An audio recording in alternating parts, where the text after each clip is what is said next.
Swami Vivekananda international ಶಾಲೆಗಳ ಸಮೂಹ ಸಂಸ್ಥೆಗಳ ಗೌರವಾಧ್ಯಕ್ಷ ಅನೂಪ್ ಎನ್ ಪಾಟೀಲ್ ಅವರಿಗೆ ಸಮೂಹ ಶಾಲೆಗಳ ಸಿಬ್ಬಂದಿ ವರ್ಗದವರಿಂದ ಅಕ್ಟೋಬರ್ 18ರಂದು ಬೆಳಗ್ಗೆ 10:30ಕ್ಕೆ ರಾಯಲ್ ಆರ್ಕಿಡ್ನಲ್ಲಿ ಅಭಿನಂದನಾ ಕಾರ್ಯಕ್ರಮವನ್ನು ಹಮ್ಮಿಕೊಳ್ಳಲಾಗಿದೆ ಎಂದು ಸಿಬ್ಬಂದಿಗಳ ಪರವಾಗಿ ಶಾಲೆಯ ಮುಖ್ಯೋಪಾಧ್ಯಾಯಿನಿ ರೂಪಶ್ರೀ ಹೇಳಿದರು.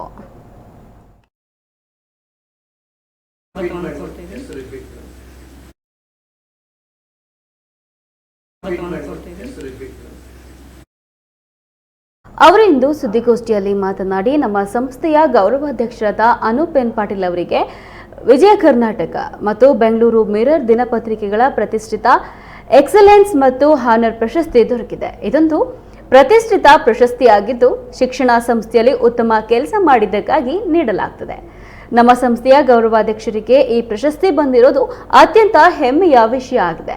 ಈ ಹಿನ್ನೆಲೆಯಲ್ಲಿ ಸಿಬ್ಬಂದಿ ವರ್ಗದವರಿಂದ ಅವರನ್ನು ಗೌರವಿಸಲಾಗುವುದು ಎಂದರು.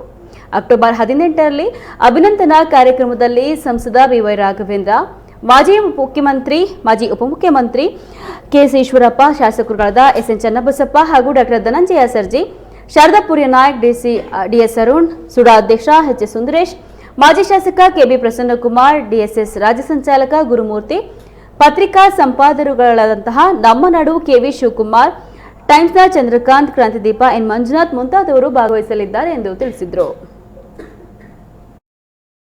ಮುಖ್ಯೋಪಾಧ್ಯಾಯರಿಗೆ ಸೇವೆ ಸಲ್ಲಿಸ್ತಾ ಇದ್ದೇನೆ. ಇವರು ಲಕ್ಷ್ಮೀದೇವಿ ಅಂತ. ಇವತ್ತು ಈ ಪತ್ರಿಕಾಗೋಷ್ಠಿಯನ್ನು ಕರೆದಿರುವ ಉದ್ದೇಶ ಏನಂತ ಹೇಳಿದ್ರೆ ಸರ್, ನಮ್ಮ ಎಕ್ಸಲೆನ್ಸ್ ಆ್ಯಂಡ್ ಆನರ್ ಅವಾರ್ಡ್ ಅಂದರೆ ನಮ್ಮ ರಾಜ್ಯದ ಪ್ರತಿಷ್ಠಿತ ದಿನಪತ್ರಿಕೆ ಪ್ರಶಸ್ತಿಯನ್ನು ಕೊಟ್ಟಿದ್ದಾರೆ ಸರ್. ಸೊ ಈ ಆನರು ನಮ್ಮ ಸಂಸ್ಥೆಯ ಅಧ್ಯಕ್ಷರಿಗೆ ಬಂದಿರುವುದು ನಮ್ಮ ಸಿಬ್ಬಂದಿ ವರ್ಗದವರಿಗೆ ಬಹಳ ಹೆಮ್ಮೆಯ ವಿಚಾರ ಆಗಿದೆ ಸರ್. ಹಾಗಾಗಿ ನಾವೆಲ್ಲ ಏನು ಮಾಡಿದ್ದೀವಿ, ನಮ್ಮ ಸರ್ರಿಗೆ ನಾವು ನಮ್ಮ ಸಂಸ್ಥೆಯ ಸಿಬ್ಬಂದಿಗಳ ಪರವಾಗಿ ಒಂದು ಪುಟ್ಟ ಅಭಿನಂದನಾ ಸಮಾರಂಭ ಕಾರ್ಯಕ್ರಮವನ್ನು ಇಟ್ಕೊಬೇಕು ಅಂತ ನಾವೆಲ್ಲ ತೀರ್ಮಾನಿಸಿ ಇದೇ ಬರುವ ಶನಿವಾರದಂದು ಇವರಿಗೆ ಒಂದು ಪುಟ್ಟ ಅಭಿನಂದನಾ ಸಮಾರಂಭವನ್ನು ನಮ್ಮೆಲ್ಲ ಸಿಬ್ಬಂದಿ ವರ್ಗದವರು ಸೇರಿ ಇವರಿಗೆ ಏರ್ಪಡಿಸಿದ್ದೀವಿ ಸರ್. ಚೇರ್ಮನ್ ಆಗಿ ಕೆಲಸ ನಿರ್ವಹಿಸ್ತಾ ಇದ್ದೇನೆ. ನಾವಿವತ್ತು ಸೇರಿರೋ ಉದ್ದೇಶ ಅಂತಂದರೆ ಆ್ಯಕ್ಚುಲಿ ನಮ್ಮ ಇದು ಟೈಮ್ಸ್ ಅದು ಅಲ್ಲ ಪತ್ರಿಕೆ ಹೆಸರು ವಿಜಯ ಕರ್ನಾಟಕ ಆ್ಯಂಡ್ ಬೆಂಗಳೂರು ಮಿರರ್, ಇದರ ಕಡೆಯಿಂದ ನಮಗೆ ಎಕ್ಸಲೆನ್ಸ್ ಆ್ಯಂಡ್ ಆನರ್ ಅವಾರ್ಡ್ ಸಿಕ್ಕಿತ್ತು. ಸೊ ಆ ದೃಷ್ಟಿಯಲ್ಲಿ ಅವಾರ್ಡ್ ಸಿಕ್ಕಿದ ನಂತರ ನಮ್ಮ ಏನು ಸ್ಟಾಫ್ ಇದ್ದಾರೆ ಅವರೆಲ್ಲರೂ ಕೂಡ ಒಂದು ಸಮಾರಂಭ ಇಟ್ಕೊಳ್ಳೋಣ ಸರ್, ನಿಮಗೆ ಒಂದು ಅಭಿನಂದನಾ ಸಮಾರಂಭ ಇಟ್ಕೊಳ್ಳೋಣ ಅಂತಂದರು.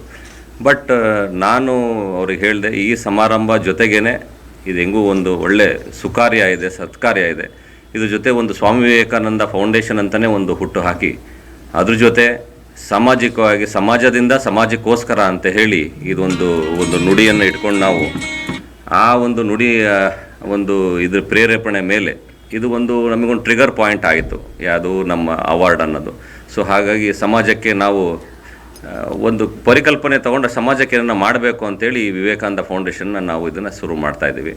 ಸೊ ತಮ್ಮೆಲ್ಲರ ಸಹಕಾರ ಇರಲಿ ಅಂತೇಳಿ ನಾನು ಕೇಳ್ಕೊತೀನಿ. ಅದೇ 18ನೇ ತಾರೀಕು ಶನಿವಾರದಂದು ಇವರೇನು ಸಮಾರಂಭ ಇಟ್ಕೊಂಡಿದ್ದಾರೆ, ಫಸ್ಟು ವಿವೇಕಾನಂದ ಫೌಂಡೇಶನ್ನ ನಾವು ಅನಾವರಣ ಮಾಡಿಕೊಂಡು ಹಾಗೆಯೇ ಆವತ್ತಿನ ದಿವಸ ಲೋಗೋ ಅಥವಾ ಲಾಂಛನವನ್ನು ಕೂಡ ಅವತ್ತು ಅನಾವರಣ ಮಾಡಲಿದ್ದಾರೆ.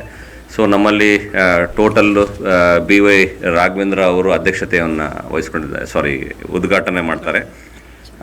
ಚನ್ನಬಸಪ್ಪ ಸರ್ ಇರ್ತಾರೆ ಉಪಸ್ಥಿತಿ, ಕೆಎಸ್ ಈಶ್ವರಪ್ಪ ಸರ್ ಇರ್ತಾರೆ, ಹಾಗೆ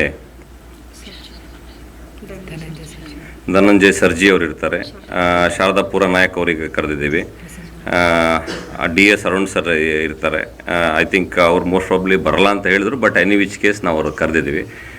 ಸುಂದರೇಶ್ ಸರ್ ಇರ್ತಾರೆ, ಆಮೇಲೆ ಕೆಬಿ ಪ್ರಸನ್ನಕುಮಾರ್, ಹಾಗೆ ಗುರುಮೂರ್ತಿ DSS ಗುರುಮೂರ್ತಿ ಅವರು, ಹಾಗೆ ನಮ್ಮ ಕ್ರಾಂತಿದೀಪ ಮಂಜಣ್ಣ ಅವರು, ಹಾಗೆ ಚಂದ್ರಕಾಂತ್ ಸರ್ ಅವರು, ಹಾಗೆ ನಮ್ಮ ನಾಡು ಶಿವಕುಮಾರ್ ಸರ್ ಅವರೆಲ್ಲರೂ ಕೂಡ ನಾವು ಶಿವಣ್ಣ ಅವರು ಕೂಡ ನಾವು ಈ ಒಂದು ಇದಕ್ಕೆ ಮುಖ್ಯ ಅತಿಥಿಯಾಗಿ ನಾವು ಕರೆದಿದ್ದೇವೆ.